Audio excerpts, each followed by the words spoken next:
Hi everyone, Dr. Eric Kaufman here, and in this tutorial we're going to look at how we talk to the buyer. You'll find this is going to be very similar to the talking to the supplier video. So first of all, we'll cover what you need to know, how to introduce yourself online, how to introduce yourself on the phone, and what to expect. So first of all, what you need to know. Before talking to a buyer, you need to have a perfect understanding of the following. Notice this time you need a perfect understanding, not a vague understanding like you do with the talking to the supplier video. So first of all, what product specifications and certifications exactly that you are offering. When a buyer is looking to purchase a product, they need to know exactly what specification you can offer, and you need to know exactly what specification you're offering them and what certifications your product has. What quantity and at what price per quantity. So how much can you offer them and at exactly what price are you offering it to them.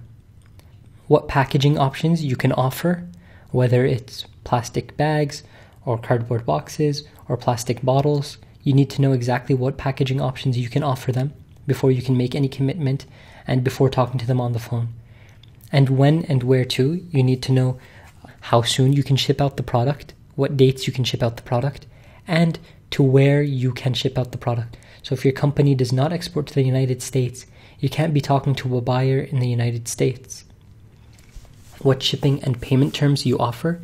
So if your supplier requires cash in advance as a payment, then you need to make sure that you inform your buyer that your supplier requires cash on advance, and know what payment terms your supplier is open to. And then finally, any customization and branding options that you can offer. You need to know exactly what kind of customization the supplier can offer to the buyer. Introduce yourself online. Keep it simple is scratched out. When you introduce yourself to a supplier, you want to keep it as simple as possible. However, when you're introducing yourself to a buyer, you want to put in as many details as possible, because the buyer needs to know the exact specification and exactly what it is that you can offer him before they can make a commitment to purchase. Since the seller is not looking to purchase, not to put money down, you can keep it simple. But since the buyer is putting his money down, you need to be as detailed as possible. Use good grammar and good spelling. Use good formatting so everything is clear and easy to read. Buyers get tens of offers per day, so you want to make sure that yours is the most legitimate, that yours is the one that gets selected. So, to do. First of all, introduce yourself. Introduce your company. State your offer with as much detail as possible. Say thanks and say you look forward to their business. Sign off with your name, position at your company name, your address, your phone number, your company email, and your website address in that order. So let's take a look at an example. First of all, you want to begin by addressing the individual you are speaking with, in this case, dear Mr. Greenberg. Next, you want to introduce yourself and your company. My name is Eric from Kaufman Industries based in Seoul, Korea. I can provide you with red lentils with the following specifications. So say, what are you contacting the buyer regarding? So here we see that I've attached a specification form for the red lentils that we can provide. So we see we have a bunch of different factors and specifications for each of these grades. So this allows the buyer to know exactly what product and what specification and all the tiny details that I can provide him. Next, continuing here, I say, I am responding to their RFQ for 23 tons of grade 2 crimson red lentils with 1 kilogram clear packaging with custom branding. SGS will certify goods onboarding. SGS is a private company that certifies and inspects agricultural goods before they're sent for shipping. So here I'm stating that I can provide this certification before the product is boarded on the ship.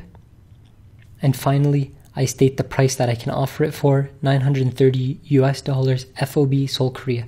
So this does not include shipping. This is just taken to the port in Seoul, Korea and boarded on a ship, but does not include the shipping cost. So now my buyer knows exactly what it is that I'm offering them. Then I will thank them for their time and tell them that I'm looking forward to their business, and then sign off.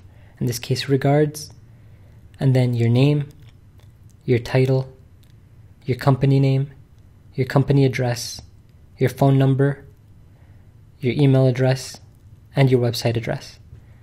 When giving your phone number, make sure you always include your country code, which usually looks like plus and then a few numbers, or 00 and then a few numbers. So, introducing ourselves on the phone, sound very professional and know your product. Here I have times 100. There's no limit to how well you need to know your product before talking to a buyer on the phone, especially with bigger, more professional buyers. You need to know your product 100%. Use good English, not slang, but once again, not too formal. Buyers get tens of RFQs per day and are often hostile to new buyers, just like some suppliers are. So what are you going to do? You're going to introduce yourself, introduce your company, state your offer with as much detail as possible, including specifications and certifications, thank them, and then usually they'll inform you to fill out a form or to send your offer to them by email. So what can we expect? Don't expect buyers to get back to you immediately. Buyers need to assess other offers and sometimes run background checks and credit checks before they get back to you. And this can take a lot of time. Buyers very often are not serious. My experience says that 1 in 100 buyers are actually serious and actually looking to go forward with a deal, whereas 99 are just window shopping. It's all about the more buyers you reach out to, the more likely you are to strike a deal. The harder you work, the more likely you are to get a deal. Sometimes buyers can be rude on the phone, especially if you're not 100% sure of all of the information, and you will face rejection, just like with suppliers. Once again, just forget about them. There are hundreds of buyers in the sea. Don't lose your cool, and don't get angry. Once a buyer accepts, it's time to begin arranging a deal.